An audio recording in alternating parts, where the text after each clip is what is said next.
Narito na naman ang mainit na balita mula sa mundo ng politika. Eksklusibo, isang matinding pasabog mula kay dating Press Secretary Attorney Trixie Cruz Angeles ang umalingaw-ngaw ngayong araw. Sa kanyang pahayag, ibinunyag-umano niya ang serye ng ebidensya na maaaring magpatalsik sa pwesto kay President Ferdinand Marcos Jr. at House Speaker Martin Tambaluslos Romualdez. Ayon kay Attorney Trixie, hindi na raw ang ilang dokumento at testimonya na magpapatunay sa umano'y malalim na katiwalian at pang-aabuso sa kapangyarihan ng dalawang mataas na opisyal ng pamahalaan.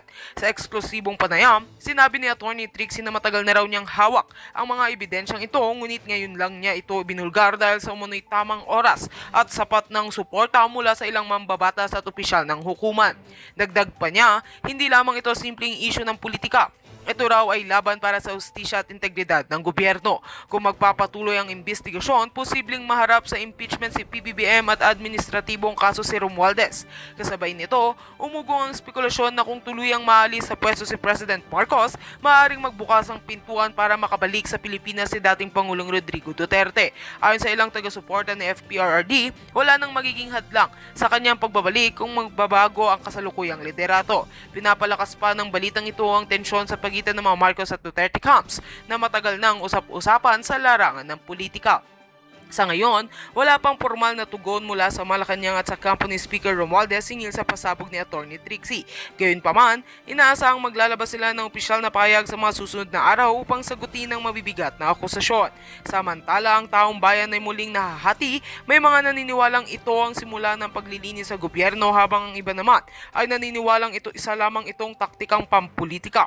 Ang tanong ngayon, matatanggal nga ba sa pwesto ang dalawang pinakamakapangyarihang tao sa bansa at makakabalik na nga ba si FPRRD? At yan nga ang mga balitang ating pagkakatutukan, at kung bago ka pa lamang sa aking channel ay huwag kakalimutang mag-like, share and subscribe para updated ka sa mga bagong balita dito sa Tatak Pinas.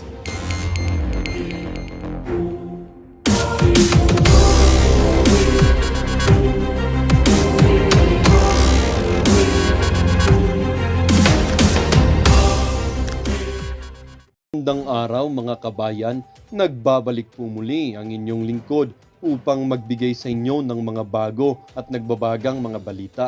Naku po, Attorney Trixie may isiniwalat, PBBM Romualdez tiyak maliligwak sa pwesto. Former President Rodrigo Roa Duterte, the grand return. Heto na nga, tiyak na walang kawala si Kuting ng Norte at Tamboloslos sa paratang nila Attorney Trixie, Attorney Roque at Ka Eric at iba pang mga SMNI News anchors. Sanib puwersang tatlo tong upang labanan ang mga maruruming pinaggagawa ni Kuting at Tamboloslos. Sumama pa ang mga opisyales ng PMA at kasundaluhan. There is no escape, ika nga nila. Kulong ang kailangang ikulong, ligwak ang kailangang ligwakin. Para sa buong impormasyon, panoorin ang buong video, at kung bago ka pa lamang sa aking channel, huwag kakalimutang mag-subscribe, pindutin ang notification bell at piliin ang all upang laging maging updated sa mga bago at nagbabagang mga balita.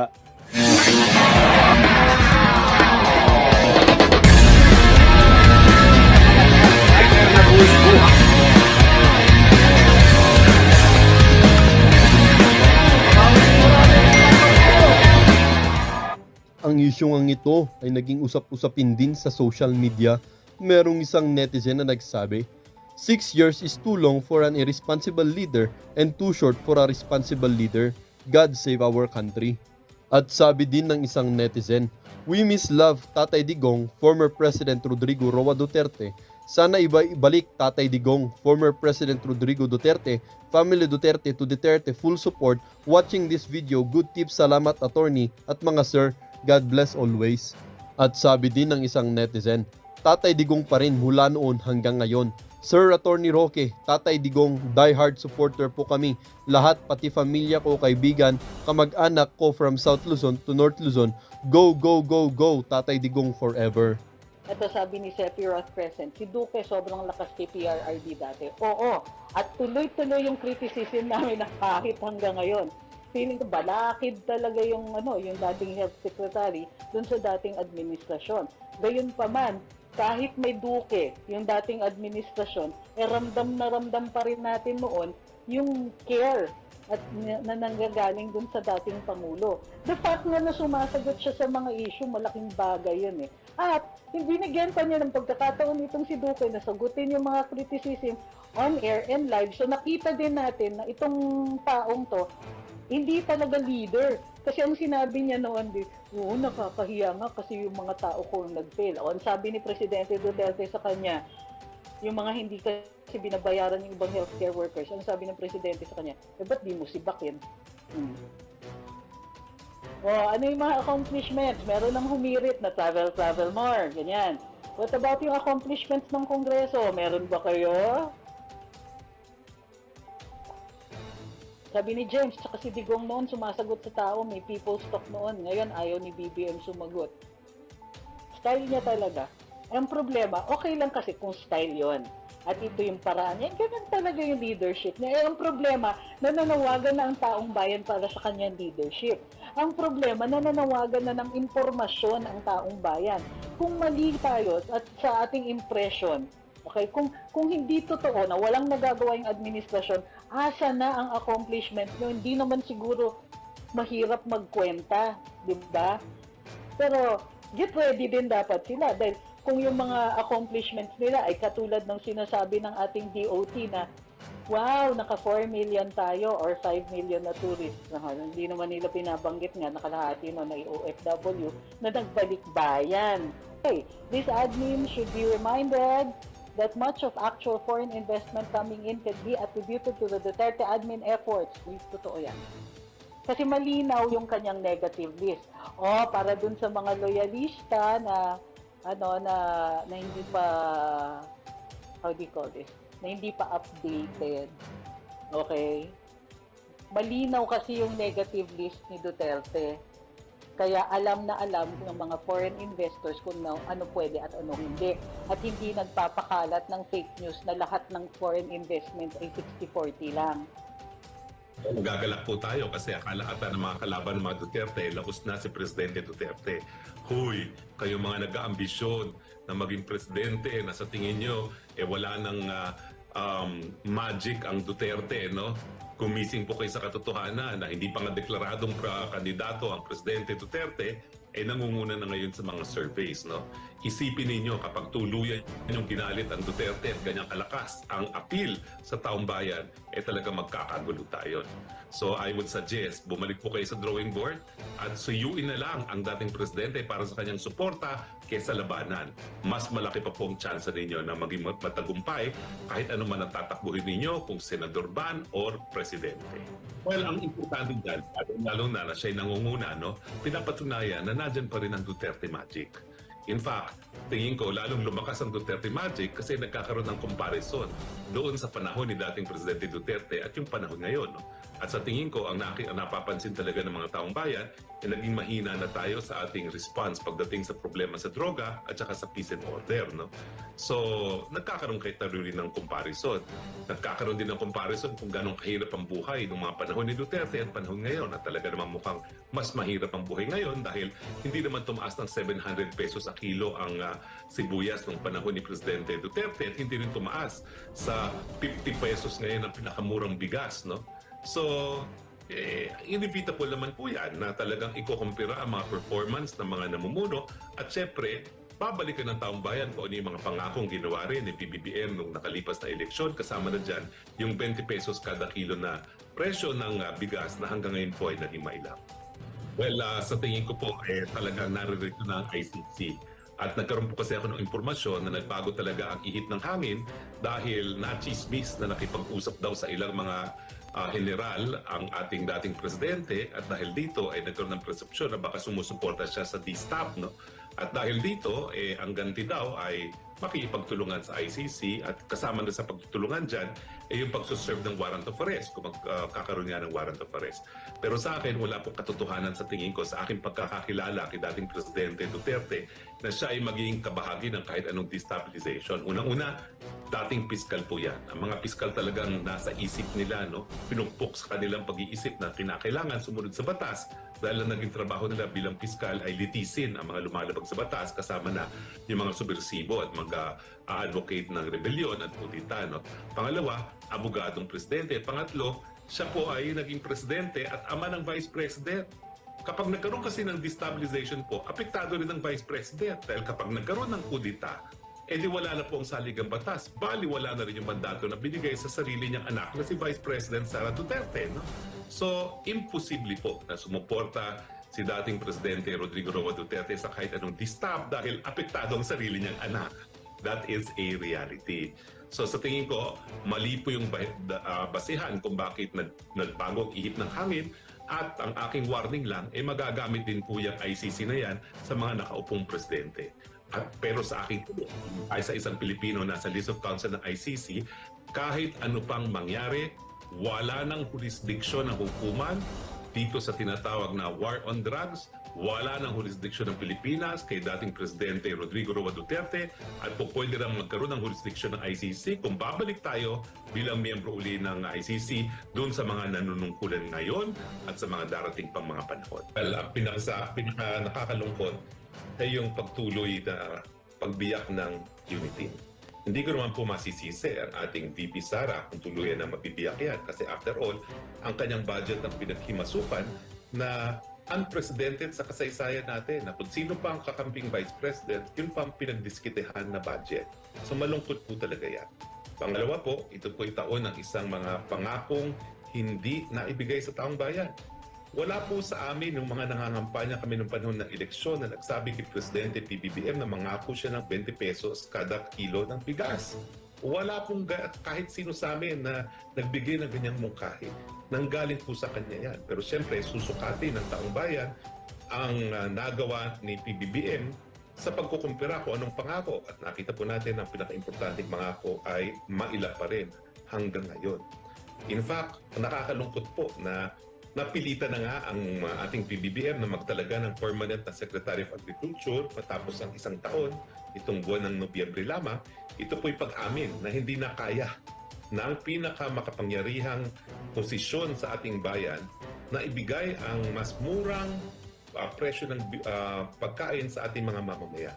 So, dismayado po ang taong bayan ng buong akala nila na kapag ang presidente mismo pinakamakapangyarihan na magpapaktakbo ng DA, yung mga walang ya sa lipunan, mga smugglers, mga hoarders ng bigas, ng asukal at ng sibuyas ay mapananagot at mapapababa ang presyo, pero wala pong nagawa ang ating PBBM.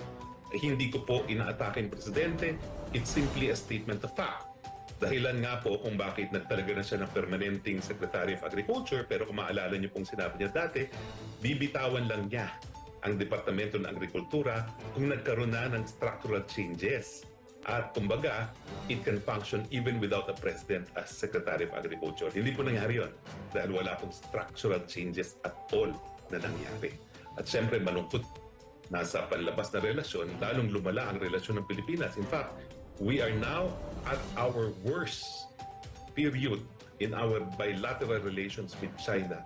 At hindi ko po akalain na mangyayari ito sa termino ng anak ng presidente na siyang nagsimula muli ng relasyon sa panig ng Pilipinas at ng China. It is a historical irony that the Philippine-Chinese relations are at its lowest level during the administration of the son of the Philippine president who started bilateral relations with People's Republic of China. Sir, anong payo po ninyo sa ating mga kababayan who share the same sentiments na yung pong binanggit po ngayon sa mga political dynamics po na nangyari ngayon 2023? Iba sa kanila discourage, kung babasihan mo itong mga comment dito sa ating live stream. Ang akala ata ni Speaker Romualdez na kapag tayo ay nagbibigay ng mga kritisismo na nais nating pabaksakin ang gobyerno ng PBBM, hindi po totoo yan. Tayo lang ang tanging istasyon na kumampi sa kanya. Nung panahon ng eleksyon, lahat ng mga istasyon, kinalaban siya. Kung tayo nagbibigay ng kritisismo, those are constructive criticisms. Dahil nais natin magtagumpay siya. Dahil kapag siya po ay hindi nagtagumpay, parang hindi rin na rin tayo nagtagumpay bilang kaisa-isang istasyon na sumuporta sa kanyang kandidatura. Di ba? So aking payo naman sa taong bayan, wag po tayo mawala ng pag-asa. Habang may buhay, may pag-asa. Naniniwala naman po ako na darating ang punto na magigising sa katotohanan si PBBM na gaya ng kanyang sinabi sa panahon ng eleksyon, na ang susi para maharap natin na lahat ng pagsubok natin ay nakasalalay sa ating pagkakaisa. Sana mamulat muli ang mata ng ating BBM na kinakailangan ng pagkakaisa na naging mailap dahil na rin sa gawain ng kanyang mga pinsan. Marami pong mga former general ang nagsalita po hinggil po sa mga nangyayari ngayon at mga produkto po sila ng Philippine Military Academy. Nagsasalita, pumupuna, may mga reminders at mga paalala sa dapat sanang tahak ng administrasyon. Gaano kabigat ito, sir, na komento para po sa mga tagapamahalaan? Ang totoo, aminin natin ang hindi. Mula nung nagkaroon ng 1986 People Power Revolution na alam naman natin na suportado ng militar, nagkaroon na po ngayon ng mas malakas na impluensya sa ating politika ang ating kasundaluhan. Tama po na ang mga kasundaluhan dapat profesional, dapat non-partisan, dapat hindi nakikialam sa politika. Pero ang hukbong sandatahan din ang protektor ng ating mga kababayan. At yan po ay inukit na natin sa 1987 Constitution dahil yan naman po talaga ang papel na ginampan nila noong 1986 People Power Revolution. So hindi po natin matatanggal ngayon sa buong sandatahan ang kanilang papel bilang protector of the people. Ang aking banta lang sa mga namumuno, kapag nagkaroon po ng banta na pag kinakailangan na ang hukbong sandatahan ay magbigay ng protection muli sa taong bayan, gagawin po yan ng ating mga kasundaluhan dahil yan po. Well, sana po si PBB, maalala niya kung ano yung pinangako niya, pagkakaisa na wala na po ngayon. Courtesy of sa kanyang mga pinsan. Sana po panindigan niya yung pangako niya na gagawin niyang lahat para makamit ang pagkakaisa. Sana naman po, pakinggan niya yung nagbigay sa kanya para tumakbo ng presidente at naging taga-kampanya niya na si VP Sara. Huwag niya sanang tignan ang kalaban si VP Sara at maalala sana niya na kung sino talaga ang naging kakampi niya nung kinuha niya ang mandato ng taong bayan para maging taong. Tatagal ang labanan sa panig ng gobyerno at teroristang CPP-NPA kung merong sensibilidad itong mga teroristang ito. Halos lahat po ng presidente nagkakaroon ng usapin kapayapaan. Pati po si Presidente Duterte, nag-appoint pa nga siya ng mga galing sa hanay nila bilang kabinete, hindi lang matataas na mga opisyalis ng gobyerno. No? Pero talagang ginagamit lang po nila ang kahit anong usapin para magkaroon ng pagkakataon na mag-regroup, mag-raise ng pondo para lalo pang lumaban muli sa Republika. Kaya nga po, walang sensibilidad at kung hindi po tayo matututo sa kasaysayan, we are bound to repeat the mistakes of the past.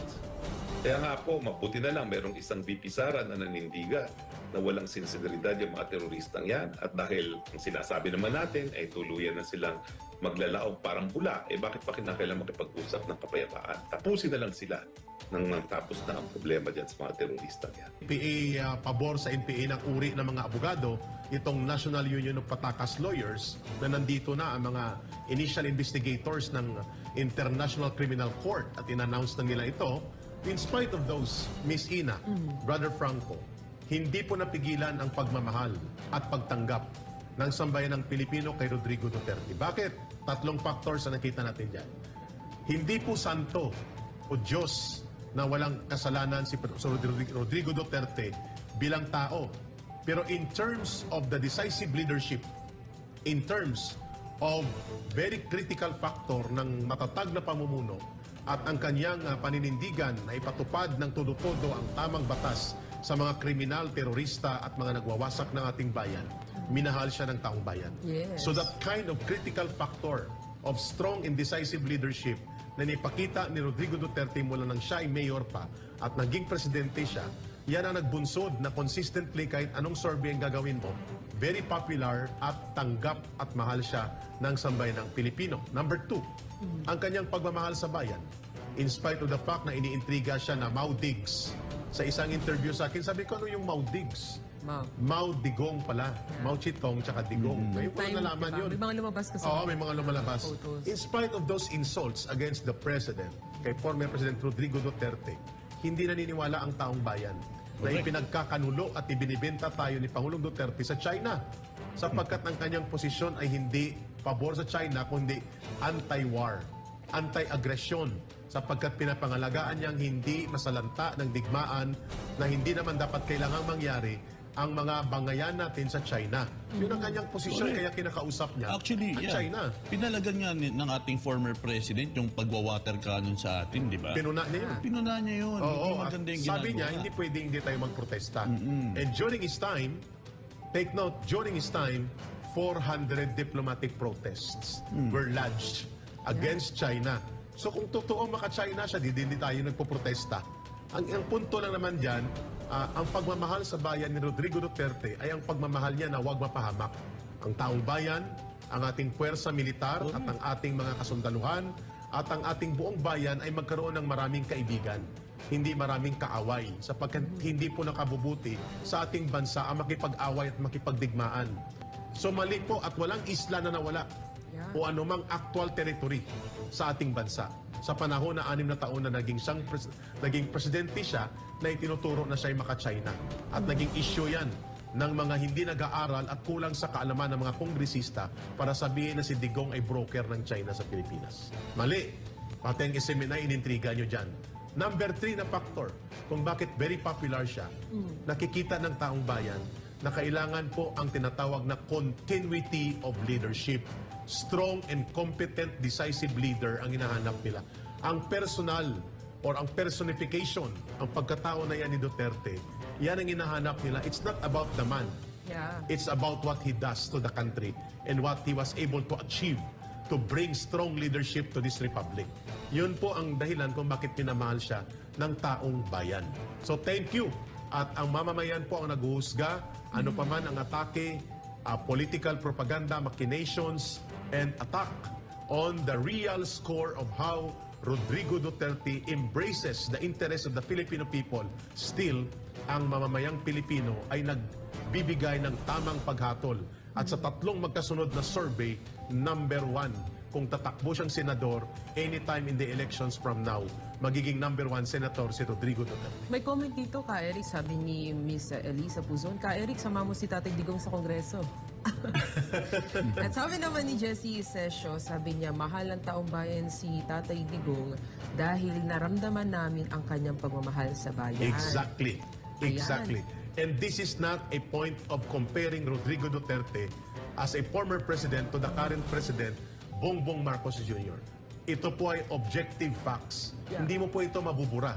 At matatabunan, Brother Franco, Miss Ina, ang katotohanan that Rodrigo Duterte is still embraced and loved by the people because of the kind of political leadership na nakabatay sa kanyang malakas na paninindigan na manindigan at ipatupad ang batas, labanan ang terorismo, kriminalidad, droga, korupsyon, at gawing matino at maayos ang pamamahala at hindi abusado sa mamamayan. May gano'n, pero siya talagang alam mo siya yun. Kasi Duterte, yan, ayaw niya sa droga. Diba, sumikat pa nga yung I hate drugs. Oh my God. Ang dami niyang mga memes noon. Na kahit minsan, parang ginagawa siyang katatawanan, pero di ba, sa international, pinakita isa siya sa Sinaluduhan siya. Di ba sa Ng maraming Forbes leaders. magazine ba ito? Kasi- Sa Time magazine. Time The ano ba? Punisher pa nga ang sabi sa kanya ng time na yun. Kasi yung basehan mo dyan sa oras na ikaw ay hangaan ng ibang... Foreign leaders. Yes. Exactly. Expected. Ng ibang pinuno ng ibang bansa. Ay nako, ba't hindi tayo ahanga kung si Trump nga Yes. ay hinangaan. Si Putin. Si Putin hinangaan. Si Xi Jinping. Xi Jinping. Kinikilala Ito nga siya. mga powerful leaders Powerful ay leaders believe yan. na believe. Elibs sa ating Pangulo. Eligs. Di ba? Ay, Iba Frank, sino pa yata? idagdag mo na.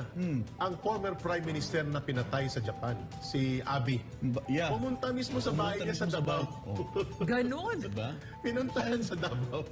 At ang nangyayari ngayon, sila ang parang nagkikita mo nagsusumamo sa ating Pangulo. Si Widodo, ng Indonesia. Yeah. Believe na ang, believe ang Duterte. respeto, di ba, ka Eric? Ang isa sa mga bagay na hindi... I remember one time during his campaign period, ka Eric, dun sa harapan ng Luneta Park, what do you call that? Sa, Yung Quirino Grandstand. Yeah, Quirino Grandstand. Tama.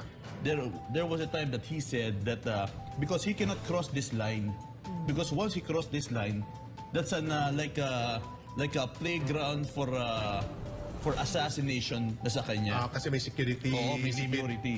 Limit lang. Pero sabi niya, okay, I don't really care about my life. I'm willing to risk my life for every Filipino, I will cross this line. Nilapitan niyang tao. Barilin niyo kung gusto niyo At barilin. lumapit siya sa mga tao. Yes, lumapit siya, kahit barilin siya. Isang mga patunay na yun kung gaano inaalay ng isang tao. Wala siyang pakialam sa kanyang sarili, ka Eric. Ayun ang At totoo. during that time, hindi pa siya presidente. Hindi pa presidente, ka Eric. Wala pa siyang presidential security Yes. group na mga gwardya. Tama. Yes. Ito lang ang pasimplihin namin ni Brother Franco at ni Miss Ina. Why a former President Rodrigo Duterte, or a political leader for that matter, like Rodrigo Duterte remains popular after even is out of office anymore, or already, wala na siya sa opisina niya sa bilang Pangulo. Number one, dito niya ako napabilib, and I think maraming Pilipinong bumilib dito. Napapahiya tayo sa buong mundo at napiperwisyo natin ang ating mga overseas Filipino workers, mga expatriates, na nagtatravel sa airport dahil sa mga laglag bala. Yes. Sa loob grabe ng yun. 3 or 4 na taon, hindi na-solve ni late President Noynoy Aquino. Nakakahiya. Ang daming biniktima ng sindikato na ito. Kay Rodrigo Duterte, 3 days tapos. Tigil ang laglag bala, hindi na nakabalik hanggang ngayon. Where can you find that kind of leadership? Number 2, nang sinabi niya na talagang magiging matiwasay ang mga barangay iskinita at wala nang maghahari-arian ng mga maton at drogista sa mga barangay at ligtas na makakalakad ang mga mamamayang sumusunod sa batas. Ginawa talaga niya ng totoo. Oo, may mga nangyaring namatay. May mga nagreklamo. May mga namatay din na pulis. But there are the courts that you can go and complain. Yes. Pero overall, automatic in a matter of 3 months na umupo siya. First 3 months niya, 68% ang ibinagsak ng National Crime Index. Yes. Nationwide. Lalo na ang rape, ang homicide, murder, and robbery. So, ibig sabihin, natakot ang mga kriminal talaga sa kanya. At sa aking pamilya, 7 sa mga pinsan ko ang tumino at iniwan ang droga at sila ay naging matinong mamamayan dahil naging presidente ang isang Rodrigo Duterte. Dahil ba sa takot? Fear factor. Fear factor. Yan, And dali na respect natin yan. sa batas. Okay. Dali na natin yan ganyan talakayin sa fear factor, no? Kung saan, ayun naging pahayag ni VACC Boy Evangelista na parang nawawala na ng takot ang mga kriminal. Nakikita naman natin na sunod-sunod. Eric, for example, balikan ko lang yung sa nangyayari sa ating airport. Alam mo ba na maraming nagre-reklamo sa customs? Oh, grabe. Yung Oh, balikbayan sa pa. boxes. Yung ano, Binubutas. diba, kumain ng... Yung balikbayan boxes, Oh. Eric. Ngayon, maraming nagre-reklamo pero Naglulok ng wala. pera, Frank, Chocolate daw, nadahas. sabi. Oo. Maliban doon, Yung mga Eric, alahas, relos, Dami. nawawala. yung kinukunan na ito ang pinaka... Naalala mo, nung nagsabi si Ka Eric, kung kayo'y nakita ng ganyan, ay mag-ingay kayo. At sampalin nyo. Gamitin nyo ang inyong karapatan na mag-ingay bilang isang Pilipino kung dyan sa airport na huwag kayong At tumahimik. sabi niya, pupuntahan ko kayo. Pupuntahan ko kayo. Pero ngayon, Ka Eric, ang masaklap, nangyayari pero wala daw inilalabas. At tahimik Correct. pa rin, Ka Fear Eric. At factor. maraming nangyayari na kinukunan niya ng mga Exactly. balikbayan boxes. At pati mga abusadong pulis nawala sa panahon niya, Frank, natakot sa kanya. Naalala mo, Frank, ang pinakareklamo noon ng protektor ay mga pulis. Inamin naman niya ng PNP, even si Bato de la Rosa, ng siyang chief PNP. But under his leadership, yung mga tiwaling pulis at mga involved sa droga, Frank, ubos, tanggal, alis, at tumiklop. Yes. At sana hindi na makabalik. Sana. Ang bilibid. Yes. Lahat na yan, ang mga malaking Chinese drug lords dyan, ay inisa-isa yan at pinaghihiwalay at pinutol ang kanilang sungay na dati na mayagpag sa panahon ni Laila de Lima nang siya ang DOJ Secretary. At meron din Yun. impormasyon ka, Eric, di ba, na kumakalat. Ito yung presyohan ng illegal na droga Ayun. sa cocaine. Kung dati, though meron pa rin, kasi di naman basta-basta mawawala, kaya humingi ng tawad din ng ating Pangulo, pero he did his best. Former President Rodrigo Duterte. Doon dati ay nasa 5,000 ang gramo, kung di ako nagkakamali, Ng ng cocaine. High-grade cocaine yan. High-grade cocaine. Ngayon ka, Eric, sa sobrang dami ng supply daw, ay bumaba from 5,000 to 900 pesos. Less than 1,000. So everyone na gustong makaano, Ng droga. ibig sabihin, grabe ang supply. That's the equivalent kung bumaba eh. Oo. So Diba? Ito malinaw yung ito isa ng sa mga mga- indicators, Frank. Ang Yeah. fear factor na wala. Ang isa pang nagugustuhan ng taong bayan, Miss Ina, bago tayo lumipas sa isa pang mahalagang talakayan, sa seryoso na looming impact in effect ng El Nino at jeepney phase-out at anong dapat ihanda natin. Ito pa, si Rodrigo Duterte nang siyang presidente po. At nang sinabi niya na lumapit sa kanya ang mga nandaraya sa buwis. We will mention Mighty. Yes. Mighty Tobacco. Sapagkat ito, Frank, open knowledge ito, news ito. At nakikipag-ariglo sila noon sa kanilang tax delinquency na dinaya ang buwis at iba pa, mga kaso sa smuggling. Si Rodrigo Duterte ang nagpatupad na bayaran nila ng bilyon-bilyon ang kanilang buwis at in spite of the attempt na siya ay ibra.